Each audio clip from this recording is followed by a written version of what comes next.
said the Dimukwa Yohono. Kawakuma to you. Fred, your call center for no CCR. Ewo 0540 311 311 0540 311 311 and 0546 616161. Yebejo so nchechiremu ne branch na hodo de ben oni nyina no yebenya abotre na ye ne wadi nkomo se yare enkoa na etete wa mu wani ngie a misro kanwakoma to yem esanse nyankopon edi 21st clinic abrel se be you were free amane ne atete oyewa ufam efayare shen so se yewo Accra Kumasi Tichiman Nkranza Wenchi Sunyane Brikun Goso Debiso ana Dwaboso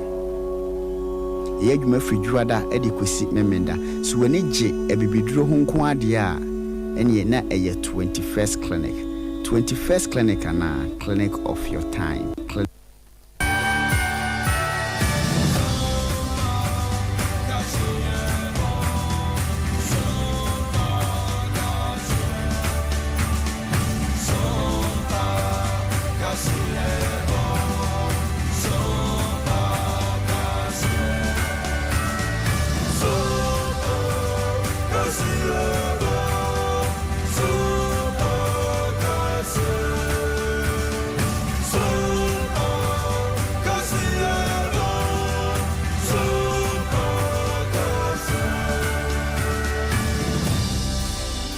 Abusia ya mama kwa bebra so mamuni ya maudo biso nsamo ya bobo no yeba ne ye de babeso mo nsam ne doso na poso enie sie na mo kasa wie eko wasama mampanimfo asojafo ehia won krapompere mantemu a ne nyina eyo mo ba befa adwene kwan a won befa so de asojafo akogu eye nije manim hono ye bekona meeting na ekoso obema camp abontenso na busia ye de ani akwakodi akire na opani oda National Youth Authority no e de adesre mama mpani na adodan kwaku for se be ya betting companies wo Ghana nyina wo muntutum na wo mo engu no na ye beko opani otuma mpani na adodan kwaku for eba efa pomde no wonsansam opani ya shas ya tese wa shas ye tutu na mo efa agenda 111 hospital project no a mampani na adodan kwaku for eye no ho na ekosenie ye beko ne nchene na akwakodi nkomo ya tete sabosome frɛ ho abato mpesu ya so odonfa ya do menra assembly members ne kokoshia ya wodema koto ba ko DC foforo ema mansiri no na DC na kasa wosre impuntu ene nkabomu ye beko bosome frɛ ho abato mpesu ya so asantemantem na busua yakwakodi enkomo weni afoforo pinu a ene akekese ene se kase ba bia wo bia na wie ye bade dia ba besom wo ye fa sidama cloud internet Ghana open internet papa from anefa ewia na bonsuo na eto a ye adwuma entotone pa cloud internet Ghana ne ye kanfo de ama wo se fa wadwuma ho nsensam internet ho nsensam koda wunum na so wa se ba clinic se ben kanchero se ba ne stroke a abusuan ko ba bia me enkonko josi kande stroke no de ayo bia obesa sore no nantie didi akasa etu America bio ya Bolivia Enterprise for the Future Life Smart Food abedwa so you see your food is your medicine is your food aduane papa udia ebiebie wuntire no mamojare dia fusane ye ne bo pa ewe ma me abe se watena se otano so patrapa new site wono ya de ne de hu ne wachiri doctors so a wo mu hu ya de kura tete wa osuwa na wuwo no ma me abe se furniture na tena ye otano so patrapa new site ganche wono mo non fe drunkan 3A Herbal Center for the 3A co capsules abedwa so a coconut said dear kra no a onya 3A co capsules coco master nano no mo a ebe hyiase na tuase de free ne padua ne mo and at Tabita clinic samen kanchero se ba no prostate mu yade be ma wadi 40 45 50 hono mo kono a hyiase ne hwe prostate ne yi o Johnson ti ya wom o Johnson mo jade akire o Johnson ten kasa Johnson akam na ntimi ma Tabita clinic na wo se wo ko na ye hwe o prostate ne de ma wo abusu omo na beta ye chi ama ye vemwa baby a wo bia ne yetimi aba ne aba besomo medin nsesan na ya obo male bia boga wadwenche no nsusue obetimi de aba be kan ho abra o kan ho ye social media platforms awodo ne nyina so oko Facebook wa aha Sompa 93.1 FM Sompa 93.1 FM na YouTube Sompa TV Ghana Sompa TV Ghana wadwenche no nsusue o de bia ho no mo a abuso eguso ye be kase ne mambo no ye be kenkan ede amamo yenye brain na fe nsam no yenkomo ankasa emfa emamo yademo chance ye frinka popune mantemo ene eko wasama mampedimfo asogafo mpedimfo ho no nyina wo mo enhie mu no a ekoso e wo bema campa bonten so no na busuafo eyemanimo sam deda be ne nansanie ene ede tu manimo bo mo nka yese sa meeting no ebeba so e wo Ghana mema se ni nyina e asogafo matwituo akotu Niger ban na go no a eko wasama mampedimfo ko hia Nigeria bonten so a wo mo ekogi tu mu se kwambia so womo ebebo asogafo ano no mo de atoa wonum e Niger memu hodum no man no a womo agide free eyetimamufo ne nsem no womo asaso akogide free asogafo ne nsem no mo edi amade hye no ene nam so man tete a abato so perfect nsem chefa pronounce che eko wasama man nyina womo asogafo mpenimfo ababehia e won krapompere mantemu a womo eba befa adwene ababesi gina ye kwan a womo ebefa so de asogafo atoa asogafo no Niger bonten so no makwa akogye o man de free o monsam asaso ede amade hye no enam so ma sanhie mu na se no ene yakwa kote kra se Ivory Coast Cote d'Ivoire fo no kra de womo asogafo no aye krado a womo atuo womo nsekan womo cars mu muruntum ene omadu pre nyina no womo abo om ho awia womo eche se mpadimfo bebo pe na ne omate asimu Niger bonten so enam so ma do ene che ECOWAS commission a openimpa wono ene hwe bamba ho nsensam ene asundwe ho nsensam de ma wonum ambassador Abdul Fatah Musa sanhie mu we ya ekoso no wode ensam atudwa kire se bia aduro no de he wo muntimi nkrokro Niger asogafo ne bio kwan bia so no oso mo de asrafo eko Niger hono na atete ne yakayaka de a wo mo ade mo mampene ne ade hye ne famu no wo mo ekoje ade hye ne firi asogafo ne nsam yewra Abdul Fatah Musa nsam a wode tudwa wonhye mu na se kakrani. This is the second time in the space of about 2 weeks that the Committee of Chiefs of Defense Staff of ECOWAS are meeting. The first was from the 2nd to the 4th of August to start a planning exercise for the potential deployment of the ECOWAS standby force to restore democracy, to restore constitutional order in the sister republic of Niger should all other means fail, including diplomacy and also of course the sanctions that have been imposed on the country. And then this is the second meeting that we are having, and it follows also the second extraordinary meeting of the ECOWAS heads of state and government, also in the state of less than 2 weeks, on the 10th of August, who gave us the marching orders: 1, to activate the ECOWAS standby force with all its elements; 2, to start preparations for deployment to Niger should all other measures fail. This junta in Niger is playing cat and mouse with the community. They should know one thing: they have flouted their own constitution that forbids military incursions into politics. They have flouted ECOWAS instruments, particularly the various sections of the Supplementary Protocol on Democracy and Good Governance that declares zero tolerance for power obtained or maintained by unconstitutional means. Abzafo we Ambassador Abdul Fatah Musa, one year commissioner of her political affairs.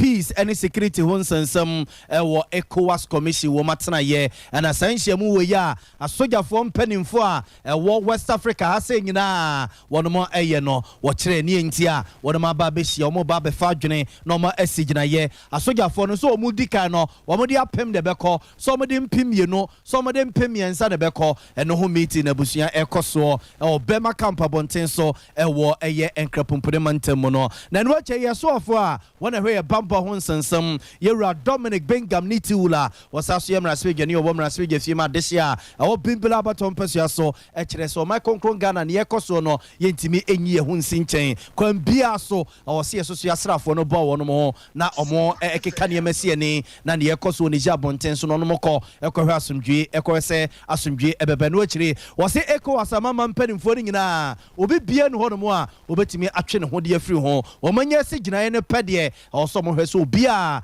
ede na sojafo beba na ne o moti ni ja sojafo no wo mo man ni mu no makoje o man no ede afiri wo no mansam. As you are all aware, 4 of our member states are now facing sanctions for resorting to unconstitutional change of government,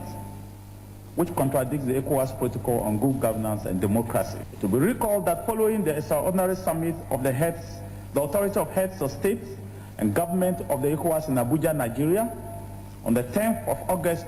2023, convened sequel to the recent illegal detention of President Mohamed Bazoum by members of the Presidential Guard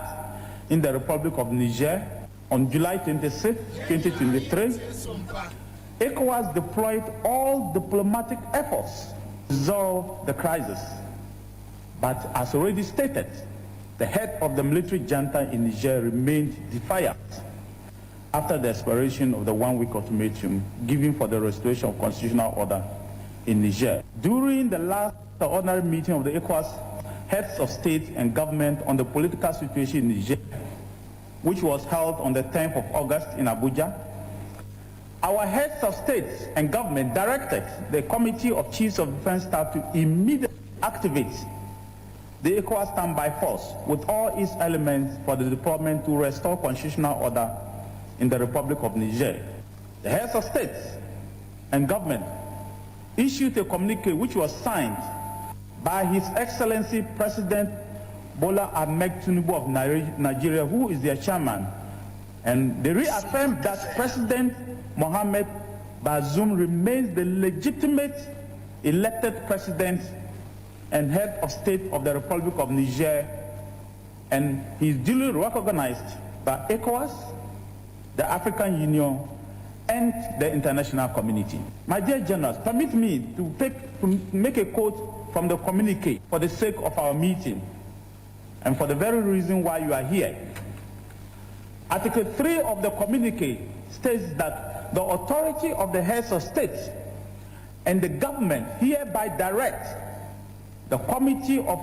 Chiefs of Defense Staff to activate the ECOWAS standby force with all its elements. The authority of heads of state and government hereby order the deployment of ECOWAS standby force to restore constitutional order in the Republic of Niger.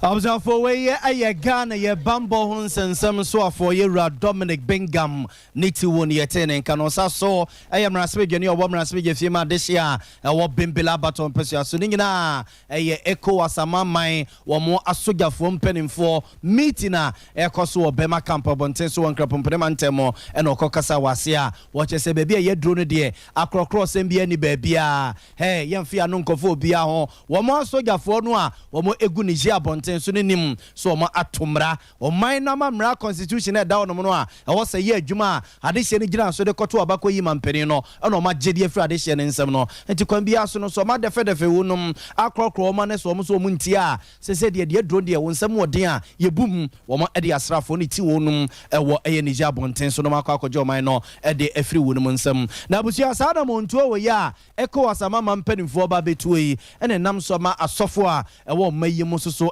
yɛsrɛ mpanimfoɔ sɛ ɛkwan pinu a ɛna ɛwɔ hɔ no mu a yɛbɛtumi afa ahwɛma asomdwe aba ɛwɔ Niger abɔnten so sɛ nsɔm bɛyɛ ɔmo adwene sɛ ɔmo ɛsesa asrafoɔ akɔgogu ɔmo anim na ɛne yɛwɛto na wei soso to wei kɔto a ɛbɛkɔ akɔ wiase na adehyeɛ no a egu ɔmo anim no emu mmaa emu nkwadaa emu nkɔkora emu mmerewa ɛna ɛkɔ akɔ brɛ nti ɔmo bɛsrɛ ada sɛ ɛkwan foforɔ pii ɛwɔ hɔ no ɔmo bɛtumi afa soɔ ahwɛma asomdwe aba wɔ Niger abɔnten so sɛ nsɛ ɔmo de asrafoɔ ɛbɛkɔ yɛn papa Reverend Professor Paul from Paul Manso a yɛbɛbi atwa mu no ɔda Assemblies of God asafo no sɛ General Superintendent wɔne ɔmanhene Yadubuakye edi nkɔmɔ na anɔpɛ yi a na wɔ ɛkyerɛ sɛ baabi a yɛaba abɛduro no ɛnyɛ sogyafoɔ nko ɛna ɛbɛtumi ama asomdwe aba Niger abɔnten so wɔn mo nhwɛ sɛ asɔfoɔ koraa sɛ mpa yɛmfokora bi na ɛbɛbɛ mu a yɛma ɔmo mmram sɛnsɛ yɛbɛyɛ adwene sɛ yɛde asogyafoɔ ɛkɔ ɔmo anim yɛbɛkɔ akɔ wiase nnipa pii no a ɛna ɛbɛwu So Britain Wood institutions in their boy, do we have the resources? It is a pros and cons and you to determine the minimum the immediate say, yeah, the Amamuna said, President's been any security position on Yoma. In Tiama or one analysis, so I said, what I will call my for she will not Afghanistan. In fear you near Yachi, enquire another Vietnam, enquire Libya, any Iraq, that tip media. Let's see a corner the some greater bar a year. Nay, quite the some grabber, how short is social being or man I equal Joe. The Padua Sena, your coffee woman, any air corner, Ludo Sen, your coffee woman, Sika Sambe, I don't know, Sudan, the encounter, reasoning in Africa. And tea. Minimum dear, I'm really thinking aloud because one side maybe I am next time if we the jail one democracy no more independent I still born France Mura yes so mona ya come here now we are Cote d'Ivoire or 210 white 3 times a day and ya can't no we have Sanamani and come until all of us including ECOWAS your democratic system, your electoral system, and never to play anyway. But for optics, I like the position said that is said for the first time, you have authoritarian rule, you have coups, you have distance. Of course, it's not my position now. And yet, tell the world they say we abhor military regime, which is a disaster to Africa. Name Timbia or diplomatic principles should take place. Nti we dey been say omo nkoso nye George discussions no meetings ya horo na etimi di eno asomdwe ba we amade ade aka de bijama o your security people ya o ma bini e wo mu nti bi ade o mu nim no menim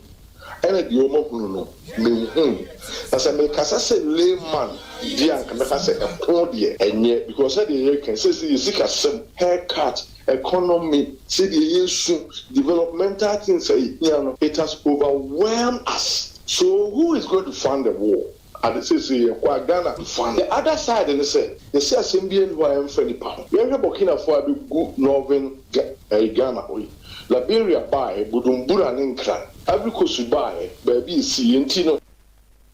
So for way Reverend Professor Paul from Paul Manso maybe a chemu na ono na yes of openia wada Assemblies of God asafo no say General Superintendent ni yete nenkano we yamra na no pe omanhene Yadubuakye tenase no ma wiase nyina che e wade ache bi adwumedie su na no ne papa edi nkomode afade e ba be koso yi sa no pe di besi awie meeting e koso gidi eko asamama mpanimfo ntijaya kwan bia so omo peso mode asojafo ko Niger abonten so ekokwin and watch say ekwan foforo ho no a yemfa so sense ye be ya adwene say ye asojafo ko Niger abonten so a ebekwa kwa wiase na nkwada emma emerewa ne nkokora wo motu wo ba bie na ekwa ko wu basa ade a yesi obi na wodi mampani na asojafo akwa akọju oman ne de afri ne nsem nyina no akwa ebesepa ani konia han letase ne banyansafo na busia na nke ekwa oman no so na nke ani opani Richard Kumado akwa akodi enkomo yobi a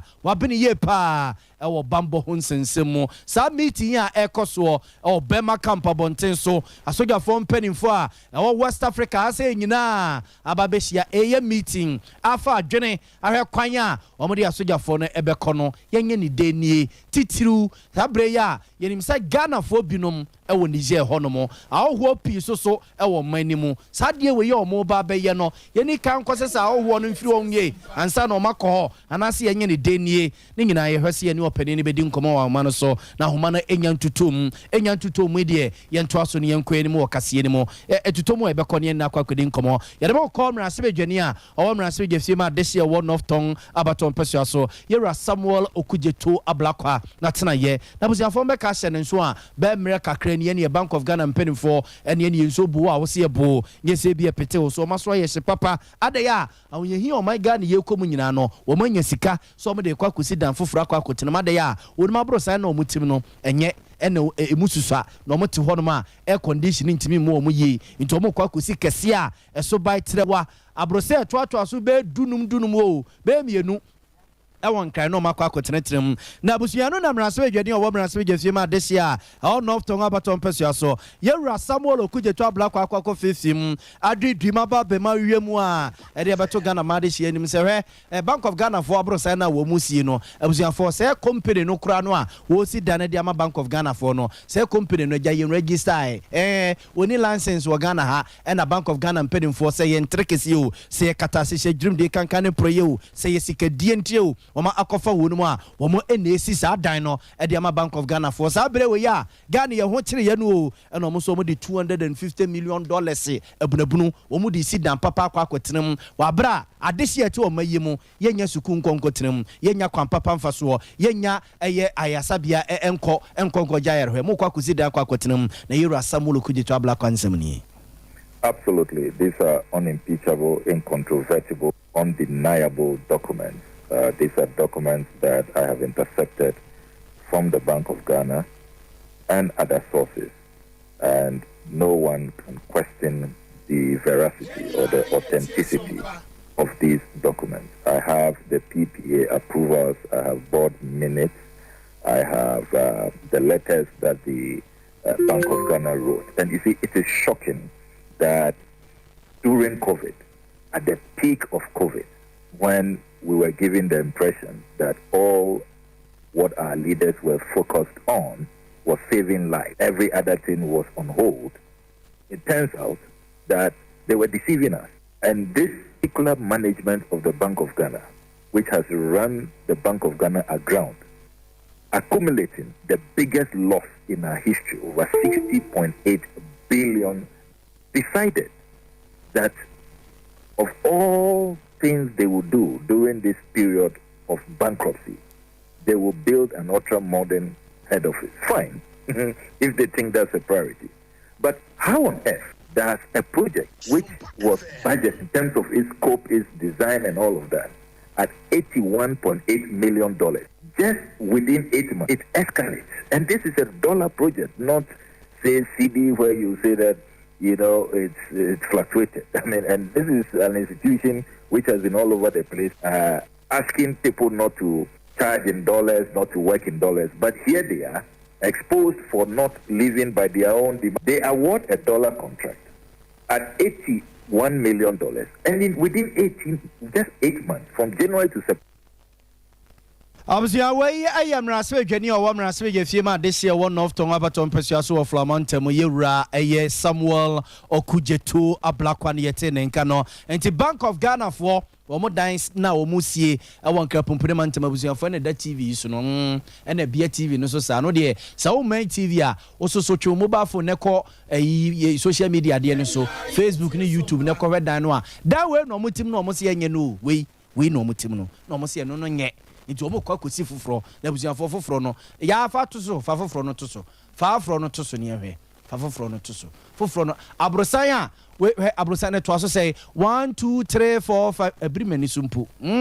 sa akese sa mienu o wom so mo pedan kese a on condition betima bo afom ba bia na o matenam ene kroi ni ayi musi dan akwakotina menonom awusia for ya to aso ne de makosa fufrum ya de mo eko betting no a ya boys no wo mo adwalai wo ho no na deputy national youth organizer de ma NPP amanyuku na branch Isaac G Hyde and wo ye ne say obesram ranche ne mabawa no se hwe no mantie ndisi amanyuku ne nsemo a wo mo ekeka senra ndisi amanyuku ranche ne mabawa de krata ba bonte so mo kachire mampani na nado dan kwakufu ado ene na ban say sa eto no ode aba wo de ba beto bet so no so antabira mfamfiri ho no mo a ene ye ne wo ye kire mo be ye no okurimu no enya asem keto be ye na no pa awia ana jude siom nyina be German penina na do danko akufado abobo ano kosi se sa ato no obeyi ade afiri ho no mo eno na no pay omanhene ye dubo achi ne opene Isaac J Hyde a wo deputy national youth organizer ema MPP amanyuku ne di nkomo wo ye ne se when am rank na ntie ne NDC fo no mo ekeka na opa amanyuku a wo mo dwene mabuno ho adwene rank ne maba wa ho a na eye MPP abai ne ba ya wo mo dwene rank ne maba wa ho e de free SHS ba ye ne so wo sika so ni sika ne ohia eni adwade o dwade wi a na keso ama bag so a wo ko school bibia ye de eche wo ntomo endwene eye MPP amanyuku ho se eno ne amanyuku a ebe bom ranche ne maba wasense wo mo ebe soso ne ndisi amanyuku ne ekeka no so yewra Isaac J Hyde nsam nie ye started conversation in finance be now I say I mean ye kick against it. What do you have for the youth? NDC for omo kasa ikan no e die ni omo direction me no kasa ikan no omo minority leader Kisalato Fortune is on record to assess omo de bet in Uganda yenchemu kra omo see yenchemu kra in one breath no mo pay for say yenchemu kra the same people no more than omo say oh yenki against it because omo ji mbebune sika omo mo wejuma sika kaka omenya enti etiena NDC for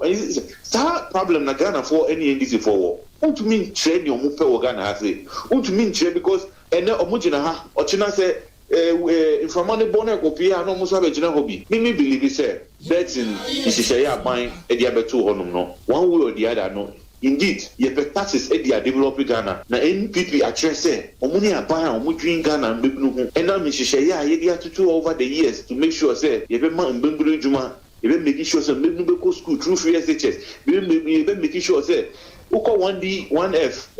1 district 1 factory ICC across the country tell me say be enye kokkrafo eni mrewafo na ekoye adwuma wo ho no eye mebunu na ekoye adwuma wo ho no that's right all this is share say aban ye dwi mebunu ho issue about betting me say me nye betting ba minimum nkofo mu ye betting me jitu mu say mbebebre no enye adwuma eye sometimes it be a leisure na say 1-2 and a boys dey check your how far this year abai quattro no because of their revenue shortfall any 1 or 2 IMF measures are aba nti abai see oba be tax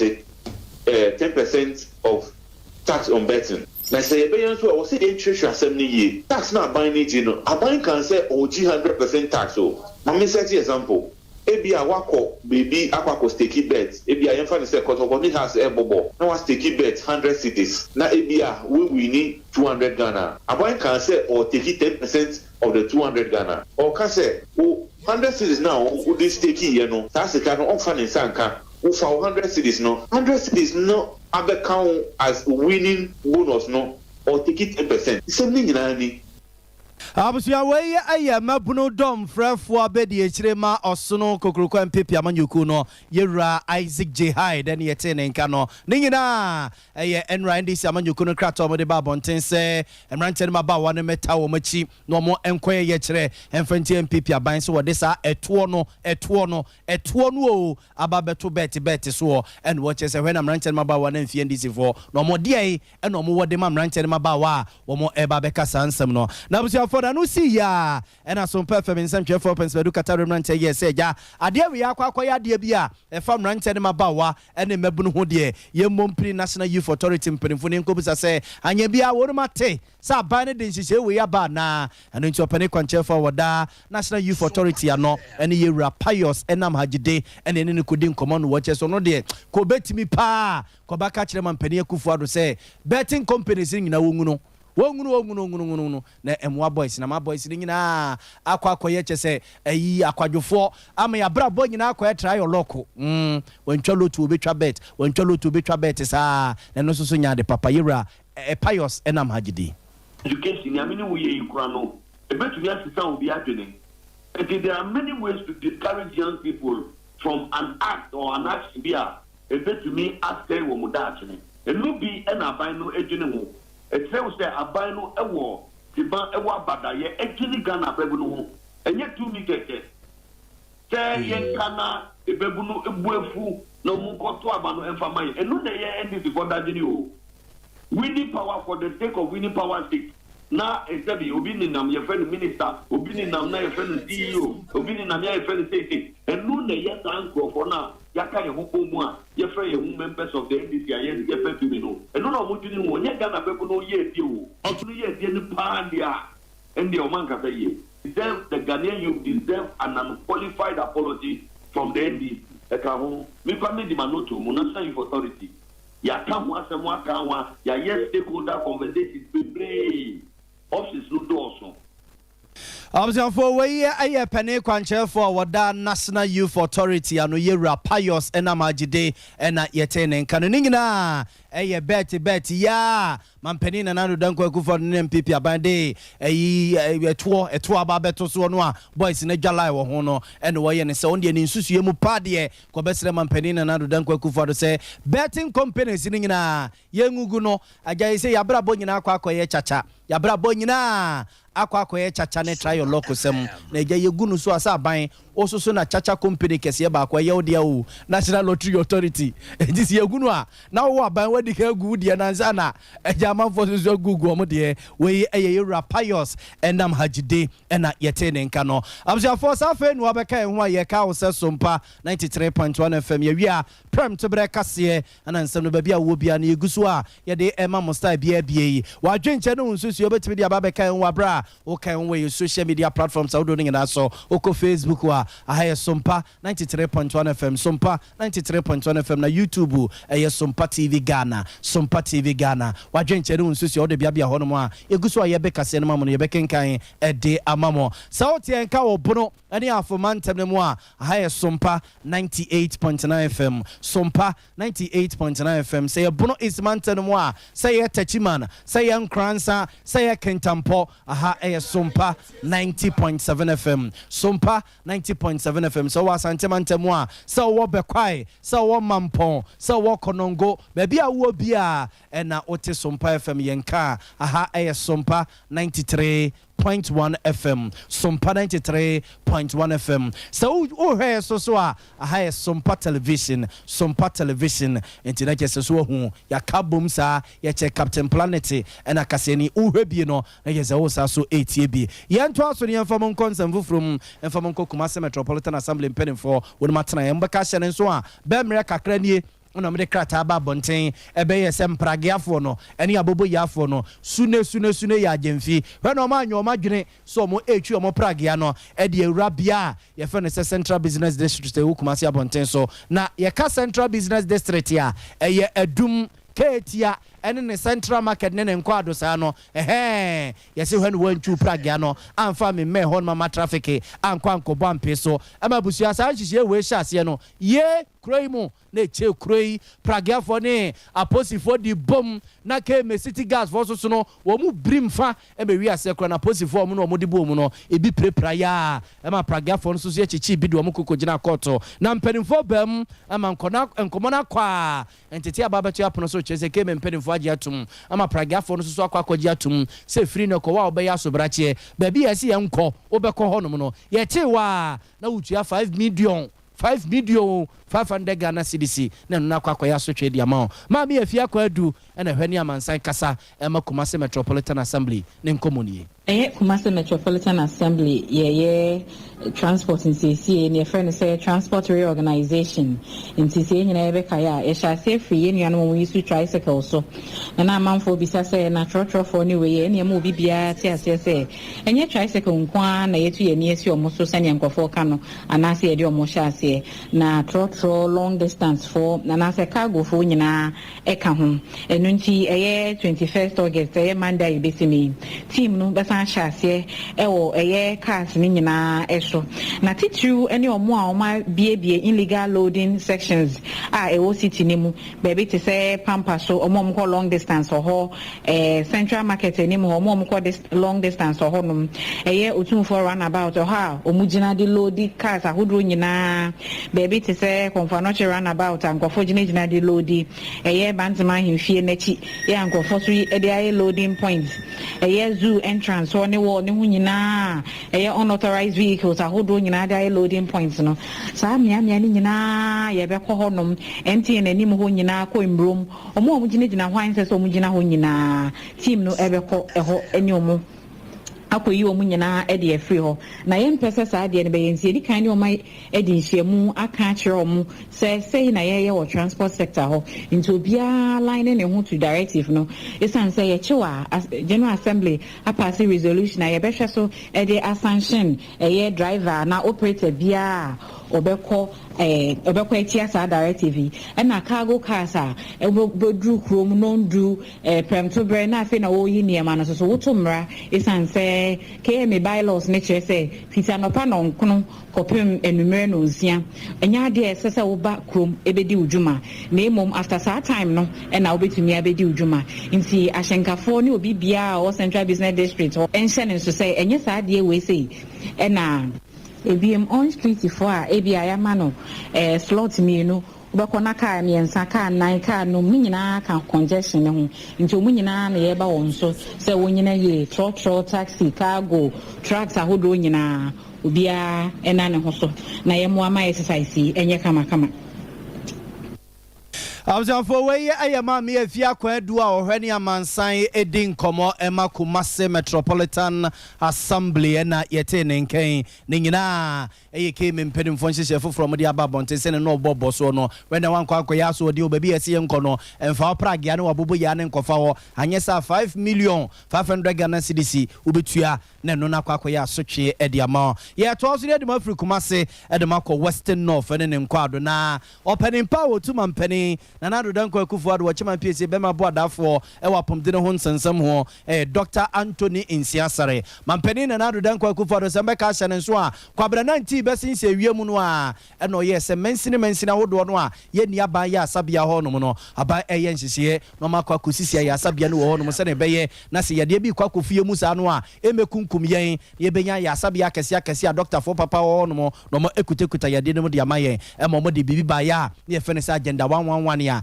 mampeni na nado danko akufado ede contractors aheta mansina wodo no mu a wo mo eye ho adwuma Dr. Anthony Nsiasare etutu mpasa ewo eye ayasabia no asa agenda 111 hospital ya wo mo esisi bie wo Western North ne mpotamu titiro ene board num bia east ne so aman no nyina Dr. Anthony Nsiasare eko ho no mo enani coach wise ko we sane contractors ne si ye adwuma fa no che se contractors ne bi wo no mo a womadwuma obehye ne nsem hia de ama wonum de bi wonum so ye omonyo omabombone chese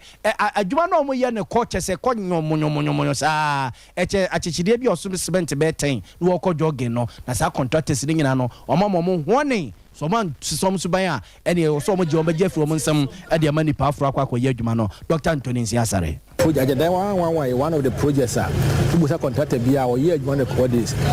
IPC no ba na asset certificate no ba etuaneka enti obi ka se etuaneka enti no nya adwuma na nje nipakọ no twetwe nas yeso yen kate ani but we can say we will not shy away from terminating anybody's contract enti me this year they say ne age on so di akire den say one obeye monitor na maye ko pa bra ebeti ebewi a ebeti ensefiro ya chekura me show the first quarter of next year no na so man district have here umoti ati o monsefiro na edinfidi abegu ama edwonfo aba abeye adwuma wo ye ni abrese ye ba ye ehunu kwan atentena efiri ha ko yo so ne ko dwabo so o se so man this is unya wo hospital no enti na Euro president can say or the hospitals maako o hane baako 101 district hospitals ko ba bi a district hospital bi ani Abusia Dr. Anthony Nsiasare ne yete ne kan mampani na nado danko akufodo ne tunufo ewo apomdene ehon sensem ho na baka chepani owo so aman Yerura Philip Kwabena Boahin so edia wode so so nie Be a stage, contractors never do any so. Yeah, lay persons in the day, Bama, who is some way, Jumano, technically, and getting to be more money from Kakra, and Nayabo Muja, Yamamu 2 weeks, almost one back up now, or money or more living and catch up.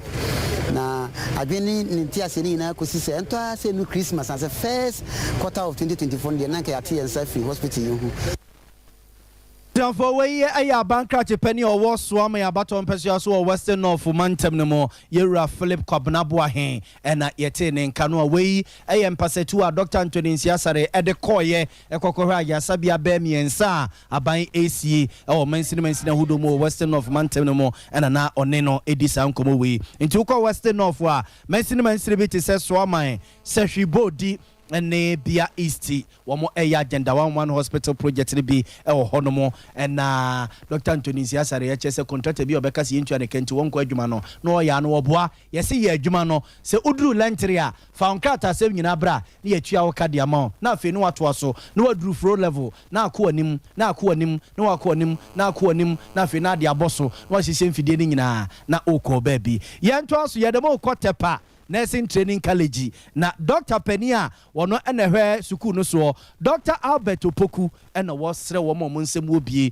se Tepa Nursing Training College no achiachia ne nsem a emomu si eye abrosan bia ebeboa ma de kire ne de su atumpone de du ba bia ya na hode no chese asa ahodena kwa kosa omo etwa so a entwa etu omo esra nkwankwa omo nsem obie so omo ntwomani na omo mebo no se beye na sa ni so ade hunu ya Tepa Nursing Training College omo nya no etimi ewie peyo Dr. Albert Opoku de Zansem to Jawabra na ejansem twefo akọ sukumu honomo de hu so omo ebroda ni gu honomo na sa eduru ba bia twentwen ne nase ene ebusa no ho asem se doctor na we de na akai en wo che se omo a ena AC na hoden no eni so ti amanfo emeso omumu the project jina ho sisi say last year no nyina mo ha na articulation fundraising enya adofo bebre mo mbeboa enti no na de ahye dwuma di ase a ene mo abehu se de edru enti eguso project no project 3 story ebenya classroom be akese be 9 nti sitini bia ebetimi anya more classrooms ebetimi dia fa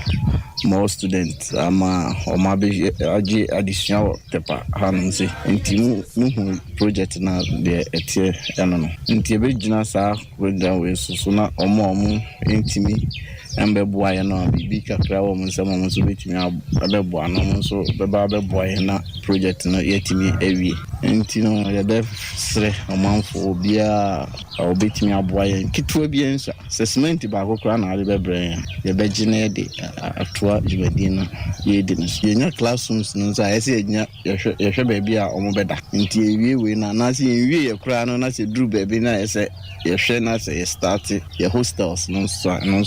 ye be hwe eno so ho asema nti de hia se emwa no ebeba se emwa ne ba na brosu na ye siwe na ewia eno so ewo ho a say yenso ye tackle student ni bebre use mobile phones ne omo top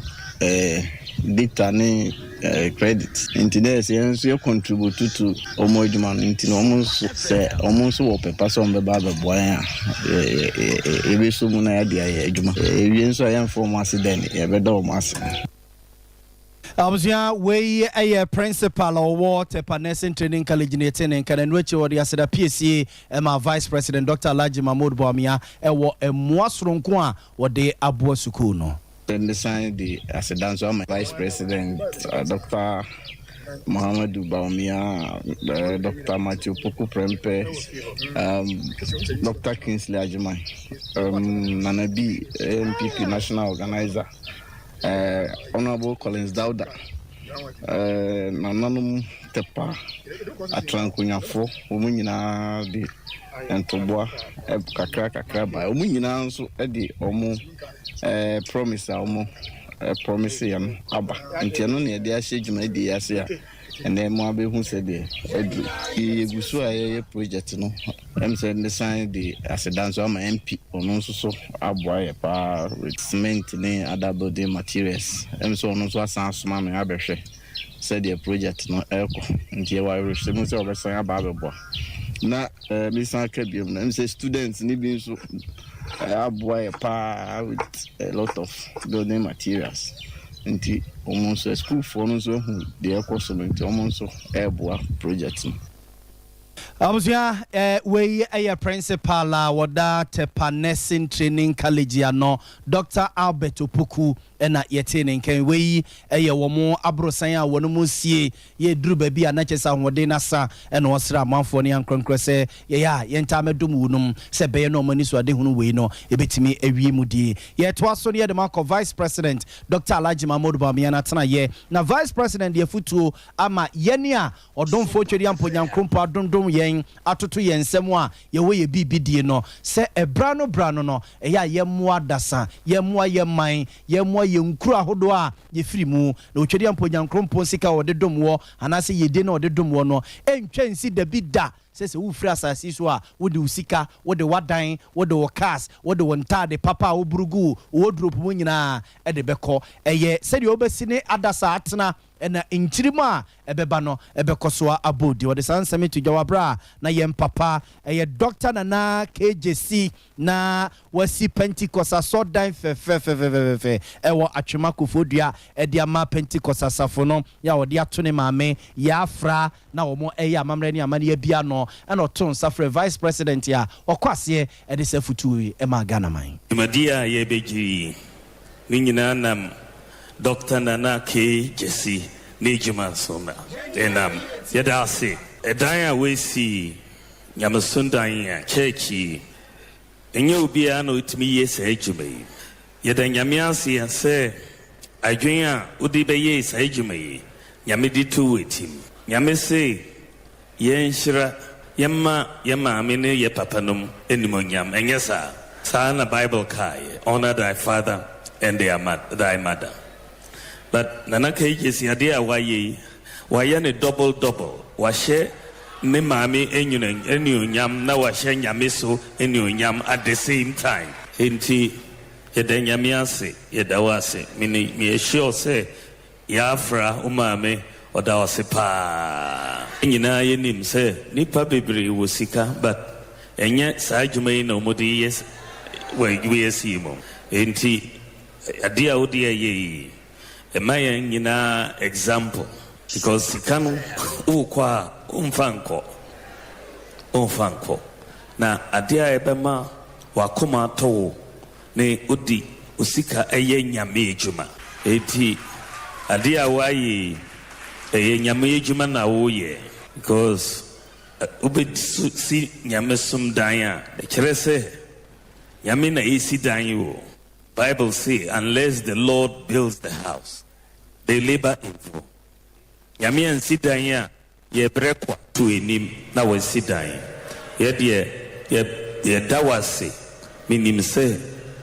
Yami be shirawo, Yami mao shira, one uyuhukani na. For we a Vice President Dr. Alhaji Mahmoud Bawumia, we yamra yem papa. Dr. Nana KJC esi asore dan fe edema Pentecost asafo ewo atwema kufodua no de ne maame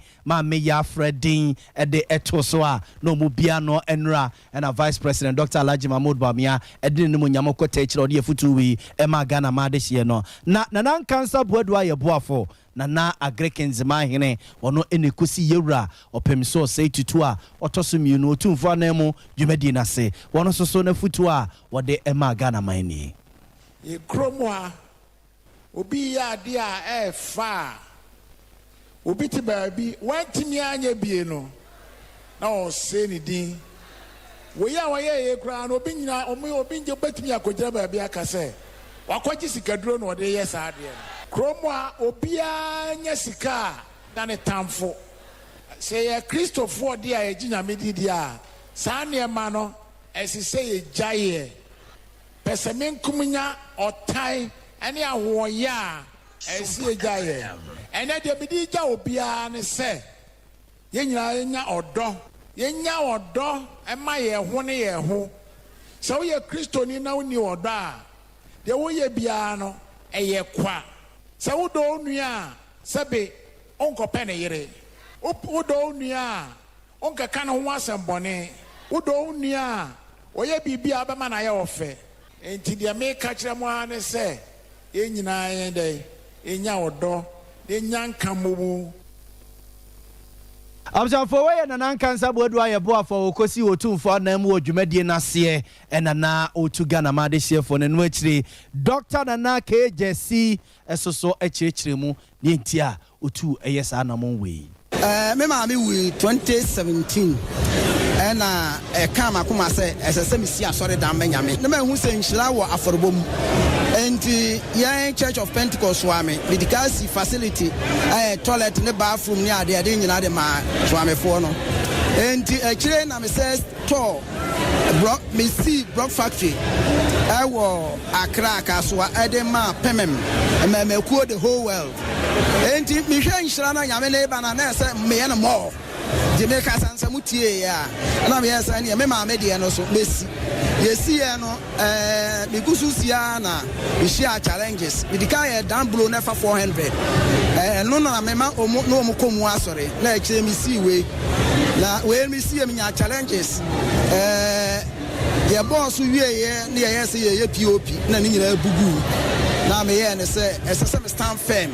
if say nyame adwuma na me nye na me de akoso you say nyame adwuma na me ya eboa me sunsun fam na hunam fam say be kan ya say nyame adwuma nka me kura me wu afi wiase enti me ye say mesi na me course wa na ne ye hunu ni ye hunu ya na ya adom. Absafo we aye Dr. Nana KJC ena yete nenka ne dan mono chiao Pentecost asafo mono chiao e wa twema kofodua nti kwan ofa so wo si na ebugum ni ade ena na ochichire mode chire no. Absafo ye to akase no so mobeka hye ne so enche bia ena mampani na nado dan kwakufo de bo opani kofi adua moatenden se assembly members a wo mo bosome frɛ ho abaton pesu aso gini tumu a ende ye won kwai na onkoya bankrach pani obesi na nemo o bosome frɛ ho abaton pesu aso papai ansa na mampani na nado dan kwakufo de bebo de no na oye adwuma o comfort no chi abanye asabia wo mo blood bank department wono no ho ena na papai odi ni nkwi edi ni pan kakra mampani na nado dan kwakufo de boni den sa assembly members na nyini ntum na omesi na nemo o bosome frɛ ho abaton pesu aso na buziafo opani ya danso ena na di DC ewon potem hono na ne yekoba ye nyina eyese papa yi eja yeso osori awon kwa adwuma wotifie gufie wada onsi adwuma mu ene yekobisa no se papa na ada na mampari akufo do ayi wo se sinanamu obosome frɛ wo abaton pesu aso ye adwuma sene ne monyam ene yeso osori awon kwa adwuma ugumpamu a osori ada na wo den wo che se masa menko ba bia obi afro busam se ya ebusa se ya danso wo ya ka che ne se mawu e ma semi je se Ghana nyina ya danso me wi ase kra no edu baby na nanom koka bi e ma ka che na nanom so mo se bi manu yemedu omo nso no so nkona omo kra no ntuma mu ntutu ma cheze asem we de ya danso na no obekọ ewi ase so galam se omo de bayire na pampam se ya panyan enu na mampedi ye se ya danso eye adwuma no wa ye bi eye fato ne pe oba bitina ena mampeni pawo yewra kofi adua mo aten so onkosi na namu ho no ma assembly members na to abagina tum na wasre wonum se watimi wa kameni nchichemu no de emu ama bosome frɛ ho ntumpon obesire wo so omo ano na bosome frɛ ho emfa no to ma papa mfra Dinga kan se da mo freedom ona masa jumedi abemu to so bi o chairman ya o jina menchen MP so me from fu nyina ne assembly members na bia bon homodi ni jumedi abaso ki nyame hwani se me hwani man kabo mo ba party ni na bo puntu no ahodo be mi no ana de osa Ibu on my within the ambit of Busme from assembly. Ibu on my British. The Busme from within Busme from Mahmoud in my assembly members name me PM. Bobo Homadi near to me. Near a British on the bit to and anonymous on me here say Brandon Brown me here now much at me. No because you adding down Brandon Brown. Said the bayonet and me coach ya watching at me and Miss Grammy. Osafo we aye DC ya o mato abayi ne foforo kra bosome frɛ ho abato mpasua so asantema sei Honorable Kofi Edu Amwaten ya nakane no ye adwuma okonfo no chaban ya sabia no osre na assembly members no small honorables no se watimi wakame emwa omonka omumum se ye frukromu ade no mo se de bosome frɛ ho befa no ntuma papa efra wo mpuntuo mu ye to aso ye de mo kwa atwema twede ye wa atwema kwa ngma abato mpasua so asantema sei na adesia ewo twede abonten so no maka ntema densi awi abogu so mo de kwan bia so a omo nsa so mbefa so abo ho ban de wono mo ebefa so omo se langade semu a obehwe na amadwofo atiesim no matiesim no omo entiase ma wono mo da ne wato asase a okuta ne nkrata so wato asase de obekọ no akwa ye na dwuma na mom se obi bekọ akogina obi achi na langade semu okuta nkrata kuta bibia sa asase ne dia na obia wono no fi se ne ho dren na oba be wuro kawa e de afo obeti de adehye wo twede e kire se twia kai aputo apology omo ntiase masa de ne enkoso omo nsemuniye me kakani yan se ya be hin ba site ya awde langas ba se utumfo de twede asase nyina ede na na bo agisu adwa wo ye akosumo chidom hene ana wo se wo de ya se ne sase o me ede o me hwa nti be msa ya wada de hu se o de matwufo ba betwetwe dai wa nyina ho se utumfo bua ade ha ma ne se twede koda da ne ye toase ne dia ana mu nipa ya nan tahene da aba kro ne bench anchen nyina de ifi akopem enkonai utumfo de nyina ma no na ono de asen wo kan utumfo tie so ka se ono twema nso ka se haya ne dia utumfo de be ma no ye pa yen kohwe komosi o twema nso utumfo de ma no o de kwa homa hin o de ma no ye pa yen kohwe dida utumfo de ama no akosomo o de ama no okọ efrantwen so a odi amano efon ase odi amano tabuom hwidiem kopim jankoba enyina rotumfo odi amano enti won de ha nyina ye ne dia abzafo we ayamrante ne maba wa bi ne ma wo twede abonte so ne yete wo monka ne no akiri wo masabre man Honorable Augustino say esoso e de adesre kese pa eto nananum nim se de ekoso wo yabe na kosommo ene ne twede ne mpotem no nananum amemu a yekeka kona ne enyan sisi amino ka sei na no ntenye se me so emrantie ni mu a kan papa mafi se ya ba church go down se omunya adwuma ye omo ba so metrofo ka omo ade a yewura opemso chiri eye metrofo se wodi metro ebo akase ho ban esa asase wodi se ya wodi a na ya so dwema wodi metrofo beba obo metrofo bi ema ezika ka ese na ya be hin ni se so fi se be yese ba akofo nto hye se no krese yewura asantemewura opemso e de asase na ma no a ekwan a ofa so ko yewura opemso anim a ode asase na ma no onfa sa akwa no so anka nkyere yewura opemso se onfa to atehene e wo nanim mama to atehene ntia se twede asase na oka se eye to atehene no ode ahye nsa se ohwe so mfa mesom no manhia no ontwe no ho efiri okọ no yabe e na o so hwe so e de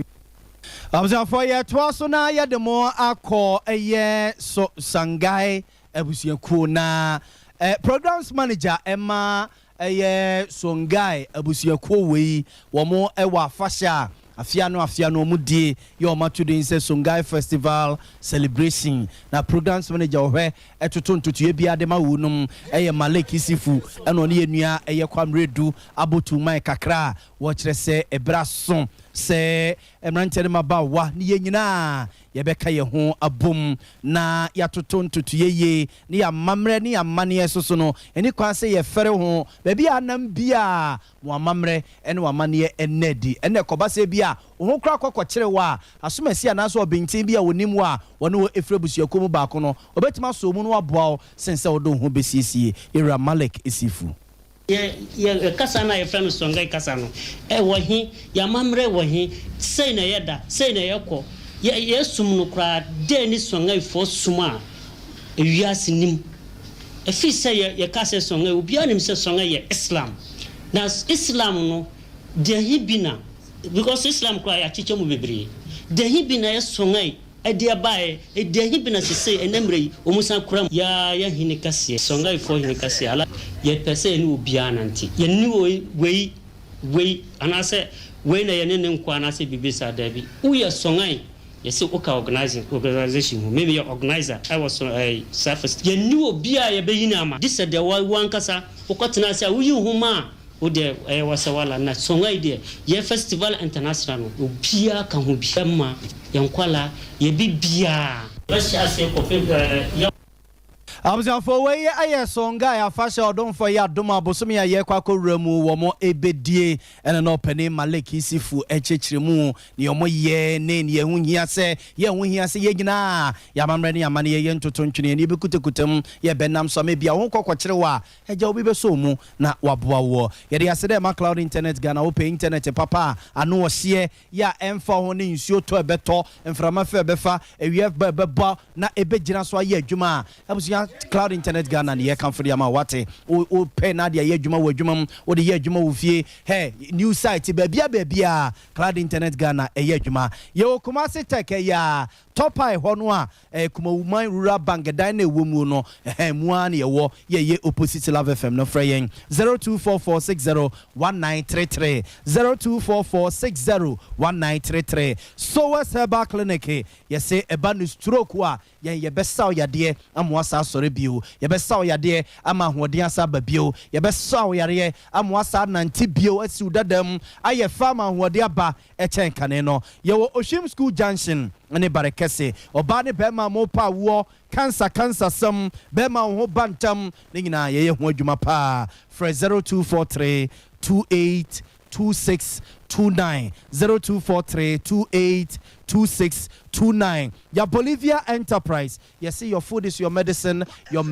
is your food do you so banku ni di wabetie ni di odi ehuo ni di ofufuo ni di dokro no di odi wia now the future life aduane na to so nti basa nuani nuro no a eye wanya mfiri wo banku ni wabetie ni odi ehuo ni mo no na wanya mfiri future life mo nti da bia bon sa ho den da bia na wo de no se kokko a kama se tuntum so a fe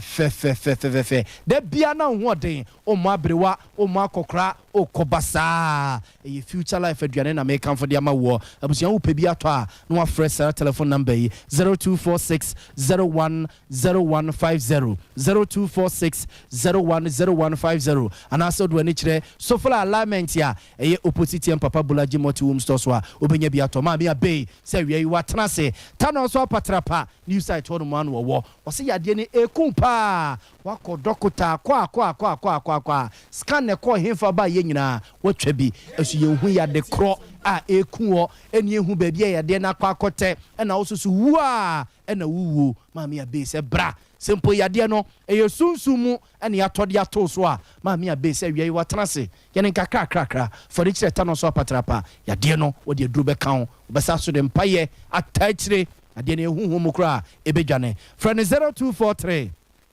345392 0243 345392 ene mami abe ni nkomo 3A Herbal Center e de 3A cool capsules abedwa so koko de tatashe ebetutu ase na ahyiase de afri de peduanum koko nti da bia osisi ya oya koko nti da bia wo yam otim koko nti da bia wani so ya ohene opesa wani saa kope 3A cool capsules so nanunum ye koko aduro wani nti sa manfo koko aduro a onum ya na efa oyam no wo betima nom de akọ adwuma obetima nom de akọ meeting obetima nom de akọ nhyiemu obetima nom de akọ asore obetima nom de akọ ba bia kirei what to bona jese wakwa yi niam na de gu watakulu setinum from 0546 107107 0546 107107 and na Tabita Clinic yesi prostate mu yade ene diabetes abusia enko ba bia be ma ojonso otiya wom ojonso moja di akire ojonso ten kasa jonso na kam entime emma diabetes no sese enkoda yi makwan kra mum piepia abonten konkodi agro ye hyehyehye dem sa na aduane na odi ye no asaso ye sugar na ekuma kwada no eno ye friend no type 1 diabetes no mpenimfo de type 2 ne type 3 ne ade no abusia ne nyina Tabita Clinic sefa ho adwuma beda wunum no monye emfama o kidney no so asai liver ne yesi nso bia ba begina ho aba betata ho ne ade a fa ho adwuma ebedan Tabita Clinic ne yenhwe emfama Kumasi o so for alignment